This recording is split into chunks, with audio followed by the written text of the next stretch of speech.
এই যে দেখুন মালপোয়াগুলো কত সুন্দর হয়েছে। এই মালপোয়াগুলো আজকে ভেজেছি আমি রাঙা আলু আর সাথে নিয়েছি নলেন গুড়। স্বাদে গন্ধে ভরপুর এই পিঠে, খেতে দারুণ লাগে।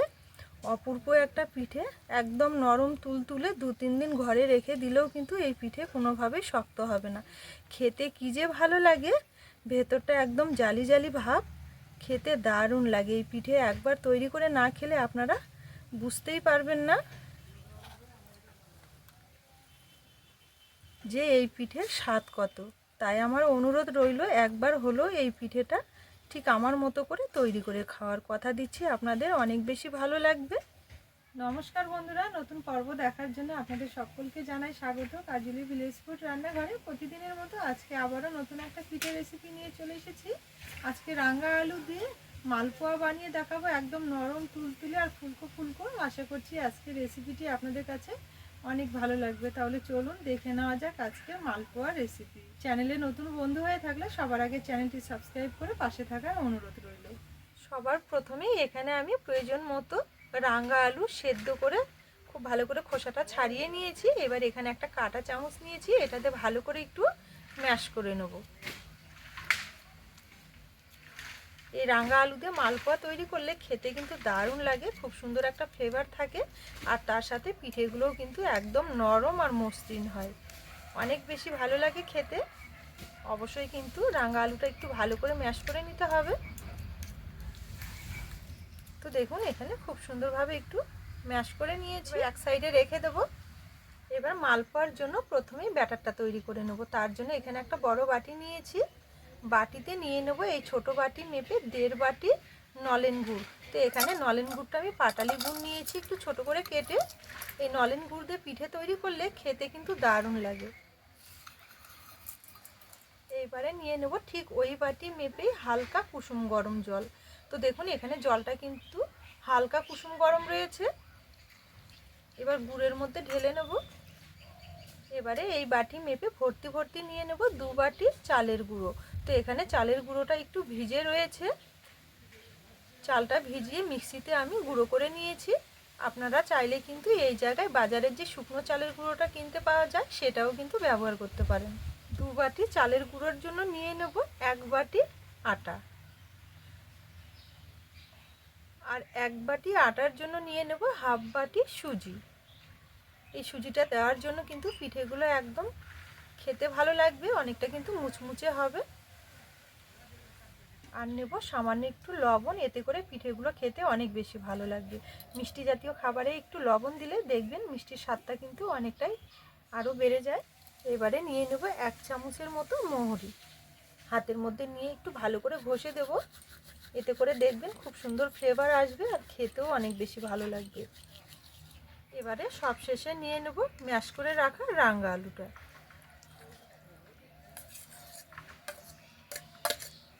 এবারে সব কিছু খুব ভালো করে একটু মেখে নেব।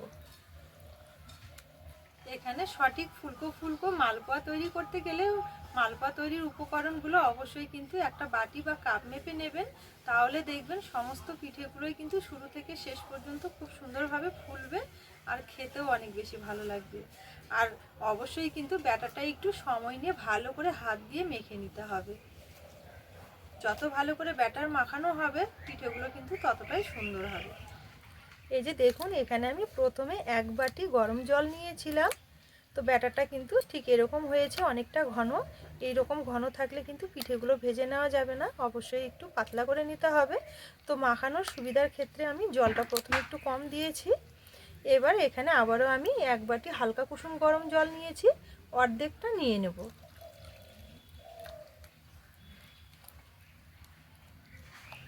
এই যে দেখুন এখানে আবার একটু একটু করে জল দিয়ে ব্যাটারটা আমি খুব সুন্দরভাবে তৈরি করে নিয়েছি। তবে এখন দেখে মনে হচ্ছে একটু পাতলা, কিন্তু এটাতে যেহেতু সুজি রয়েছে, এই সুজিটা থাকার কারণে দেখবেন ব্যাটারটা কিন্তু অনেকটাই ঘন হতে থাকবে। আর এখানে আমার টোটাল জল লেগেছে মোটামুটি 2 বাটির মতো, সামান্য একটু জল বেঁচে গেছে। এই যে দেখুন এইবার এই ব্যাটারটা আমি কিছুক্ষণের জন্য একটু থালাতে ঢেকে রেস্টে রেখে দেবো, কারণ সুজি রয়েছে, একটু রেস্টে রেখে দিলে দেখবেন পিঠেগুলো অনেক বেশি ভালো হবে। এবার পিঠেগুলো ভেজে নেব। তার জন্য উনুন জেলে কড়াই বসিয়ে দিয়েছি, কড়াইয়ে নিয়ে নেব কিছুটা সর্ষের তেল। তো আজকে মালপোয়াগুলো ভেজে নেব আমি সর্ষের তেলে।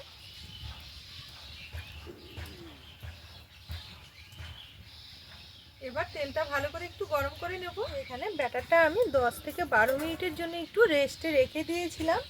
আর এই যে দেখুন এখন কতটা ঘন হয়ে গেছে, অনেকটাই কিন্তু ঘন হয়ে গেছে। আর মালপোয়া ভেজে নেওয়ার জন্য ব্যাটারটা কিন্তু ঠিক এই রকমভাবেই রেডি করে নিতে হবে। এখানে কিন্তু একদম পারফেক্টভাবে রেডি হয়ে গেছে। তো চলুন এবার এখান থেকে অল্প করে ব্যাটার তেলের মাঝখানে নিয়ে নেব। এখানে তেলটাও ভালো করে গরম করে নিয়েছি।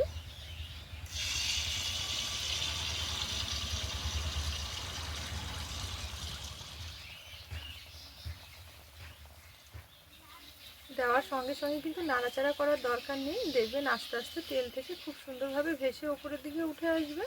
এই যে দেখুন এখানে খুব সুন্দরভাবে তেল থেকে ভেসে উঠেছে। এবার সঙ্গে সঙ্গে উল্টে দেব না, এইভাবে একটু হতে দেব। যখন দেখবেন ধারগুলোতে কালার আসবে তখনই উল্টে দিতে হবে। চলুন এবার উল্টে দেব। এই যে দেখুন এখানে একটা পিঠে খুব সুন্দরভাবে ভেজে নিয়েছি। কালারটাও কিন্তু দারুণ এসেছে দেখুন। একটা থালার মধ্যে নিয়ে নেব। একদম কড়াইয়ের মাঝখানে নিতে হবে ব্যাটারটা, নরম হবে যেহেতু রাঙা আলু রয়েছে। একটু হালকা আছে, সময় নিয়ে ভালো করে লালচে লালচে করে ভেজে নিতে হবে। সেক্ষেত্রে দেখবেন পিঠেগুলো খেতে কিন্তু অনেকটাই বেশি ভালো লাগবে। এই যে দেখুন এখানে আবার একটা পিঠে খুব সুন্দরভাবে ভেজে নিয়েছি। একদম ফুলকো ফুলকো দারুণ হচ্ছে কিন্তু পিঠেগুলো।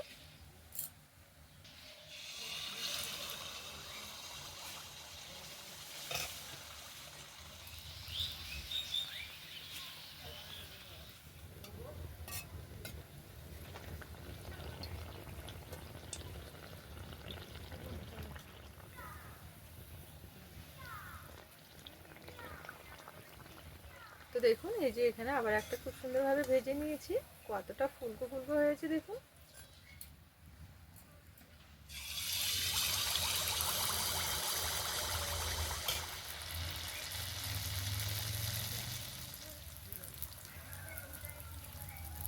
যখনই দেখবেন কালারটা এরকম চেঞ্জ হবে তখনই কিন্তু উল্টে দিতে হবে।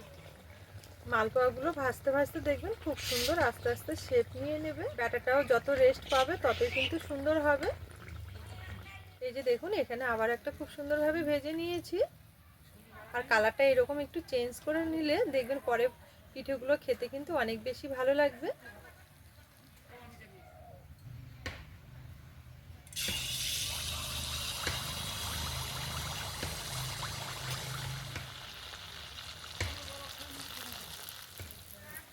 এই যে দেখুন পিঠেগুলো কত সুন্দরভাবে ফুলছে। একটু উল্টে দেব।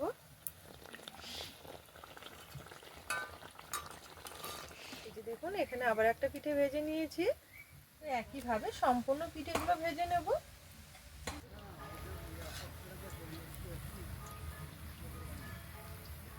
দেখুন এখানে একইভাবে সম্পূর্ণ পিঠেগুলো খুব সুন্দরভাবে ভেজে নিয়েছি। তো এখানে সম্পূর্ণ পিঠেগুলো ভেজে নিয়েছি, পুরো এক থালা হয়ে গেছে। আর পিঠেগুলো দেখুন কতটা নরম আর ফুলকো ফুলকো হয়েছে। প্রত্যেকটা পিঠে কিন্তু দারুণ হয়েছে দেখুন।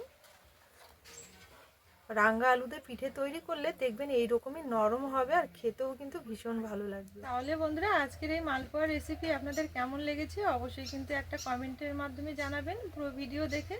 যদি রেসিপি ভালো লেগে থাকে তাহলে সবার আগে চ্যানেলটি ফলো করে পাশে থাকবেন। আজকের জন্য রেসিপি এখানেই শেষ করলাম। আপনারা ভালো থাকবেন, সুস্থ থাকবেন। আবারও ফিরে আসবো পরের দিন নতুন রেসিপির সাথে।